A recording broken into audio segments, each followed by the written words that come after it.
C'est hyper complexe les émotions, les interactions que ces deux personnages ont. Et c'est beau à voir en fait parce qu'on se dit waouh, est-ce qu'ils vont se mettre ensemble, est-ce qu'ils vont pas se mettre ensemble, on ne sait pas jusqu'à la fin.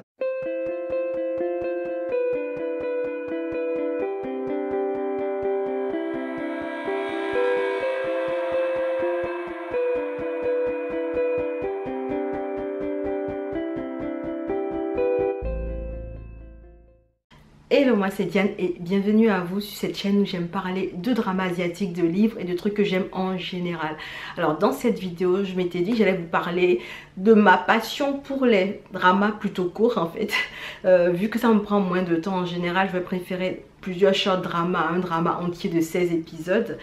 Et il se trouve que j'ai regardé pas mal de short BL coréens que j'ai trouvé intéressant de réunir 4 par 4 justement pour avoir une vidéo qui soit pas trop longue ni trop courte. Et vous parle de ces biais là parce que du coup ils s'inscrivent dans un contexte qui est différent de ce que j'avais l'habitude de voir. Vous savez, à force de regarder les biais thaïlandais et de voir tout le temps l'action qui se déroule au lycée ou au collège, à l'université, bref, les biels coréens, ce qui ramène dans le game et que j'aime bien comme élément, c'est que déjà l'histoire est différente de ce qu'on a l'habitude de voir.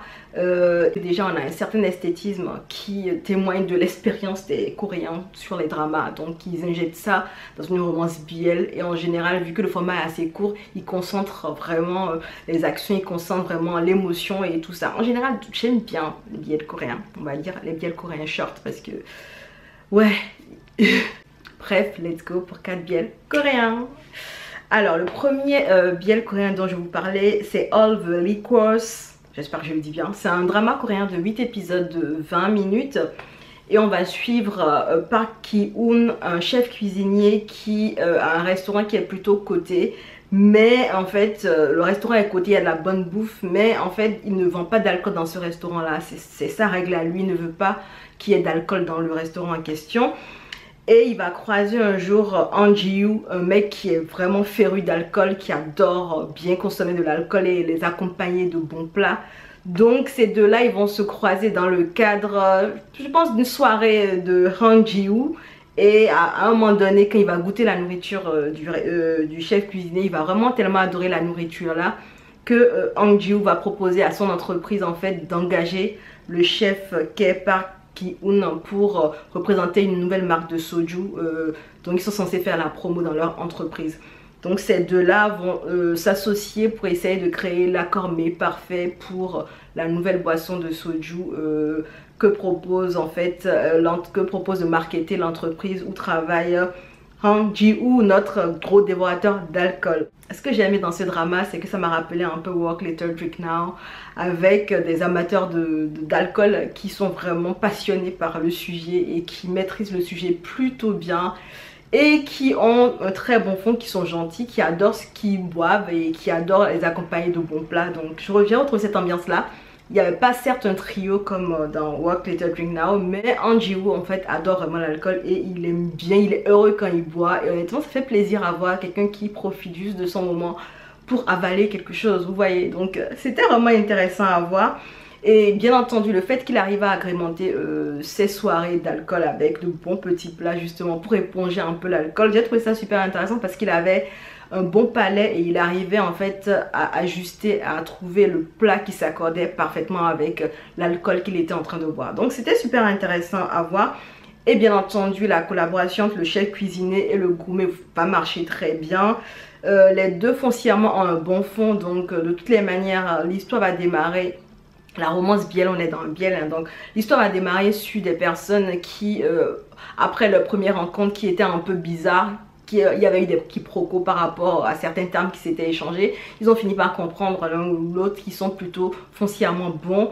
Et c'est des personnes qui vont parcourir des régions pour essayer de trouver des ingrédients en fait pour le plat qui irait bien avec le soju en question. Et bien entendu, à force de passer beaucoup de temps à aller voir les meilleurs ingrédients, les meilleures épices, les meilleures viandes ou poissons, enfin ça va créer des liens entre eux et ils vont en fait avoir de très belles scènes sur la découverte des ingrédients. Ils auront de belles scènes aussi sur les moments où on doit présenter le plat qui va accompagner le soju en question. Et c'est une romance vanilla, on apprécie les regards, on apprécie les blancs que les deux ont quand ils commencent à avoir un peu d'émotion l'un envers l'autre. J'aurais aimé qu'elle reste vanilla jusqu'au bout parce qu'à un moment donné il y a eu un kiss que j'ai trouvé pas forcément bien exécuté ni bien. La vibe était un peu off et je m'étais dit qu'il n'aurait pas filmé ce kiss là, le drama s'emporterait tout aussi bien, donc voilà.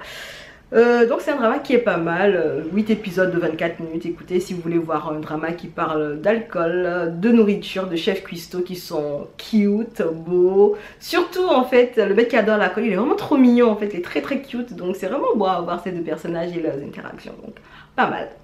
Le deuxième drama dont je vais vous parler, c'est Our Dating Sim. C'est un drama coréen de 8 épisodes de 16 minutes. Hein. Et dans ce drama, on va suivre Lee-won qui est secrètement amoureux de Sung-in-tae, son meilleur ami avec qui, voilà, c'est un duo inséparable au lycée. Et des conditions financières vont obliger Lee-won en fait à devoir déménager de la ville où il étudiait avec son meilleur pote, donc il profite de cette occasion là pour lui déclarer son amour, mais il y a confusion, il y a quiproquo et il s'en va sans laisser moyen de le contacter. Des années plus tard en fait, Lee-won devient illustrateur et va être engagé dans une société où travaille Sung-in-tae, et c'est l'occasion en fait pour les deux personnages qui étaient amis de se reconnecter et aussi en fait de développer les caractères d'illustration pour le jeu vidéo Retry qu'ils essaient de mettre en ligne très très bientôt. Donc on va assister en fait à deux personnages qui étaient meilleurs amis, qui étaient au lycée, qui se sont perdus de vue et qui vont se retrouver dans le cadre du travail sur un projet où ils devront travailler tout le temps. Et ce que j'ai aimé dans ce drama, vous imaginez bien que c'est le contexte, à dire vrai. J'ai beaucoup aimé le contexte de ce drama parce que je me suis dit c'est rare quand même qu'on nous propose des BL coréens, des BL tout court où on te parle du monde du gaming et tout ça, on te parle de développement de jeux, on va te parler de développeurs, on va te montrer les illustrations, les dessins, comment ça se passe un peu. Donc j'ai trouvé le cadre plutôt intéressant, ça reste en entreprise mais le métier qui est exercé est plutôt intéressant, donc voilà. J'ai aimé le drama pour ce côté original là en fait. Et en plus en fait j'avais trouvé super intéressant qu'il propose aussi un jeu en parallèle dans l'histoire qui est racontée dans le drama. C'est-à-dire qu'on avait des petits moments à la fin de chaque épisode où on jouait à un jeu. Et le jeu reprenait les deux personnages de la romance BL principale pour exécuter en fait comme une trame de leur histoire, mais en jeu. C'était plutôt intéressant à voir. J'ai trouvé qu'il y a eu une idée mise en avant, il y a eu quand même du détail apporté en fait sur le monde du gaming, nous intégrer vraiment dans un jeu quoi finalement. Alors, à part le premier épisode qui était un peu rempli de cachotterie, le reste des épisodes est vraiment super dynamique dans le sens où on a un personnage principal de la romance BL qui est straightforward, qui dit les choses et qui va très vite dissoudre le quiproquo, le malentendu qu'il y avait eu au lycée pour essayer en fait d'entamer une relation avec son meilleur pote, son ex-meilleur pote de lycée, parce que finalement les deux avaient des émotions mais c'était pas le bon timing, c'était pas le bon... Voilà, il s'est passé des trucs bizarres et ils ont cru que ils se détestaient. Bref, vous allez aimer ce drama pour les personnages vraiment qui sont cute, parce que les deux personnages principaux sont plutôt mignons honnêtement. De toutes les manières, les Coréens, en général, les acteurs qui prennent dans leur série sont soit choux, soit mignons, soit beaux. Donc voilà, on a de très beaux acteurs dans la série. Vous allez aimer l'ambiance de travail dans la société de gaming, la société de création de jeux. Vous allez aimer le temps qu'ils prennent pour les réunions, pour développer des personnages. Et puis les références que ça peut faire à l'un comme à l'autre. Et puis les taquineries, les... Oh, vous allez aimer tout ce genre de petits détails. Et quand ils se mettent ensemble, la romance, elle est trop chou, elle est trop cute. Donc honnêtement, moi j'étais là pour cette romance-là. C'était vraiment pas mal. Et j'ai passé un très bon moment. Le troisième drama coréen dont je vais parler est A Shoulder to Cry On. C'est un drama coréen de 7 épisodes de 30 minutes. L'histoire se passe au lycée. On a Lee Daeol qui est en solitaire et qui passe sa vie en fait dans son club de tir à l'arc. Il est très doué dans ce qu'il fait et il participe avec son club à des compétitions en interne et dans le pays en fait. Voilà, c'est quelqu'un de très sérieux, qui est très sérieux avec son art du tir à l'arc et voilà, qui ne se focus que sur ça. Il va croiser le chemin d'un autre lycéen qui s'appelle Jo Tae-hyun, qui est très populaire dans l'école, qui vraiment présente très bien, c'est le jeune lycéen parfait. Le truc c'est que quand les deux sont ensemble, Jo Tae-hyun lui présente une face vraiment très étrange. C'est comme s'il avait deux faces, celle du méchant et celle du gentil, et qui jouait avec la face du gentil en face des autres, et qui lui retournait la face du mec bien méchant à lui. Au fil de leur rencontre, ils vont se détester, surtout notre tireur à l'arc qui est vraiment carré et qui n'aime pas qu'on bouleverse ses routines. Mais le truc, c'est que à force de croisement, à force d'interaction, il va se retrouver un peu mêlé à la vie de John Tae-yeon, va l'aider à dépasser quelques problèmes et c'est comme ça qu'ils vont tisser des liens. Ils vont passer de la haine à de l'amour éventuellement. Et c'est tout ce chemin-là qu'on va suivre, c'est ces personnages-là qu'on va suivre du lycée jusqu'à ce qu'ils soient dans la vie active finalement. Alors, je vous ai parlé tout à l'heure des biels thaïlandais où c'est toujours le lycée, l'université ou tout ça. Mais voilà, pour mon excuse, celui-là, en fait, il se termine dans la vie active. Donc voilà, on a une suite, voilà. Donc c'est pas que le lycée, voilà.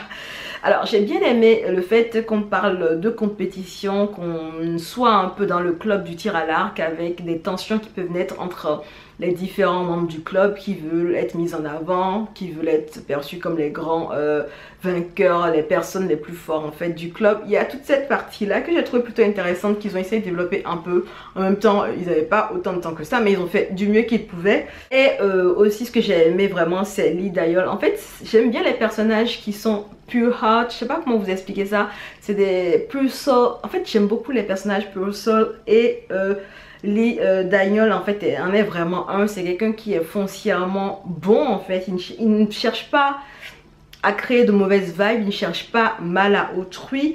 Et j'ai tenu jusqu'au bout à cause de lui, à cause de son sport, à cause de ce que je découvrais dans son sport, à cause de ce qu'il était en tant que personnage dans la série.